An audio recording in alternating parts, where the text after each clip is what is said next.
আমি মোসাম্মদ তামান্না, শহীদ আতিকুল ইসলামের স্ত্রী। উনি মিরপুর ১০-এ ১৯শে জুলাই বিকাল ৪টা নাগাদ গুলিবিদ্ধ হয়েছেন।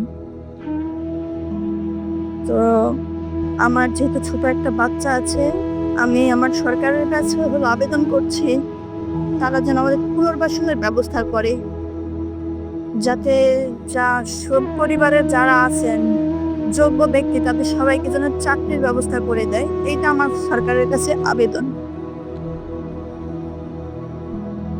আর যেন আমাদের দিকে একটু দেখে যে আমাদের জীবন ব্যবস্থা কিভাবে চলবে, আমরা কিভাবে কি করব, আমার যেহেতু ছোট বাচ্চা আছে সেটা যেন তারা একটু খেয়াল করে। এটাই আমার আবেদন সরকারের কাছে।